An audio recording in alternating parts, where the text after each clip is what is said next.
Hey guys, what is up? Just wanted to make a little bit of a video for you guys so that you can kind of take a few nuggets away regarding creating stability during different exercises. So today on Instagram, I used a couple of tools to enhance the stability of some of the exercises I was doing. So one of those was a leg press, and I used a band to create a seat belt as such to keep me in place and to stop me from slipping on the seat during the leg press. And I've done a similar thing on the leg extension, and I'm going to show you that at the end of this video to kind of show you how you can put it into practice. And then if you actually enjoy this and it actually helps you, what I'll do is do this same thing for some more exercises, but I want to give you some of the theoretical basis behind it. And what I will do is maybe do some very basic kind of force diagrams on a whiteboard in some upcoming videos, if that's something that would help your understanding and that you feel would give you a better understanding to apply to other things, to other exercises. So essentially what we want to do when performing any exercise with the goal of hypertrophy, so when we have a specific goal, like for one or maybe a couple of muscle groups, is to create as much stability as possible everywhere else. So for example, on a squat, it's the reason that we tell people to brace their core, for example, so to tighten up your abs, to have your whole core tight, and to have your upper back tight and the bar tight into your back, so that you're creating as much stability outside of the joints that are actually moving. So if your hip, your knee and your ankle are the joints that are moving, you want to minimize all movement elsewhere, because if those other joints have freedom to move, what ends up happening is energy leaks up through the system. So as you produce force through your quads, what ends up happening is the rest of your body kind of kinks out of position so that you actually lose that energy. So that energy hasn't actually been transmitted into moving the bar, and hence you're not able to produce as much force because the force that you produce is being lost, and then you have to kind of compensate to make up for it. But I think a lot of people do this really well in relation to the squat, because people really focus on nailing their squat and nailing their deadlift, or a lot of the time anyway, because they're complex movements and you're kind of forced to think about stability. But when it comes to more isolation based exercises, like a leg press is an isolation based exercise, but primarily some of the exercises that are more machine based, people tend to just forget about this and just hop into the machine and just do whatever it feels like they should do. So for example, on that leg press today, when I was performing it, what some of you will feel when you do a leg press is that as you push, you are actually sliding up the bench. And this is why if you do a hack squat, for example, there's shoulder pads here to stop you moving. So if that is happening and you're actually moving on the bench, or maybe your pelvis is moving and your lower back is raising, that means that as you press, the force is not being directed directly into the plate and directed towards opposing the weight, and instead it's being leaked through the system. So it's very important that you create as much stability as possible. And this is not just something that you kind of do at random, it's actually a science, and I'm going to show you how that science kind of applies with the leg extension and with the leg curl later in this video. But to give you some other examples, and we'll do follow-on videos on this, in the bench press, we always tell people to keep their scapula retracted, their upper back tight on the bench. And it may sound like that is just for injury prevention, but it's not. That's not the only reason, because if you are producing force to push up, but your shoulder is also moving, then that means that you've now got this weak link in the system, so that any force you produce going that way can now be pushed back into your shoulder, and hence there's an energy leak there. So all of the force that you're producing is not going into moving the bar or contracting your pec muscles.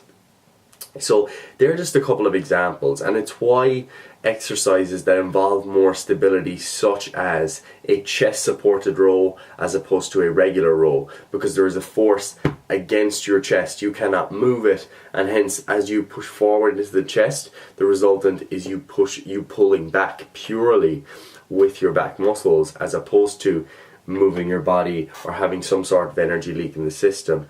It's the same reason that a seated pec fly will typically feel better than one where you're standing and you don't have a back support, because again, you're not able to oppose the force and you're not able to create as much stability as possible. It's the reason why a preacher curl where your elbow is planted will generally be superior to an exercise where your elbow is free to move. Now this does change as you become more advanced, because as you become more advanced, you actually gain sufficient control of your body to be able to create stability during these exercises that may typically be unstable. And this is why you'll see people like advanced lifters doing barbell rows or dumbbell rows.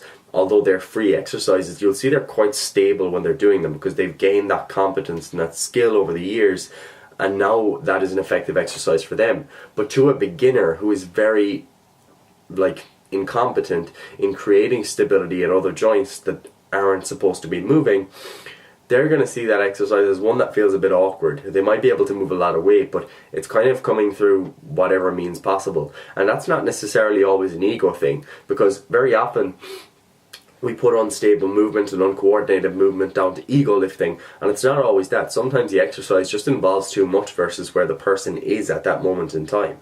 Like for the majority of beginner lifters, if you get them to go and do a very strict preacher curl where your elbow's planted and your shoulders in place and they're just flexing the elbow with the elbow planted, they're going to feel their biceps work quite a bit, and probably more than during all of the other bicep exercises that they're doing where the upper arm is free to move. And that is purely because they have been able to create stability that they weren't able to create previous to that. Whereas that mightn't be the case for an advanced lifter. An advanced lifter may get more out of another exercise because they just feel that, oh, the resistance profile is a little bit better or whatever. And sometimes we need to remember that when we are thinking about beginner to intermediate lifters. While the resistance profile and things like that, and if you don't understand what that is, we can kind of go back over that in another video.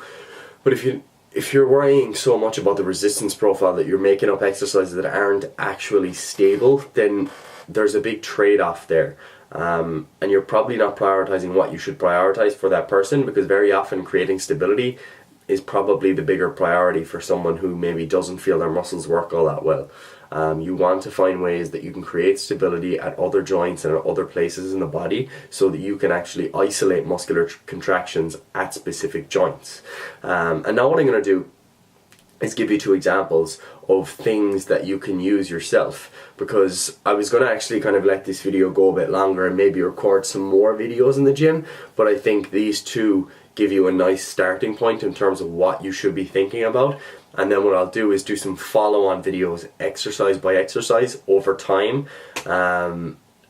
once you've understood this theory. But I think what would be a nice follow-on after this video would to actually be do some whiteboard stuff, like not calculate but demonstrate kind of some of the forces that are happening during an exercise and how that could be leaked and how that could lead to you reducing less force as a result, because I think that will really contextualize it. So I think I'll do that. But anyway, let's move on to the leg extension and then to the leg curl. Right, so firstly I want to show you what to actually do, because by showing you what to do, you can put it into practice and feel it for yourself, which is ultimately more important than understanding the theory.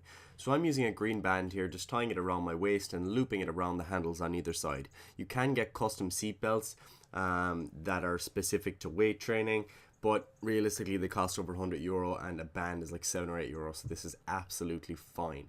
So the goal here is to lock the hips down so that you don't have to focus quite as much on using your hands to pull yourself down.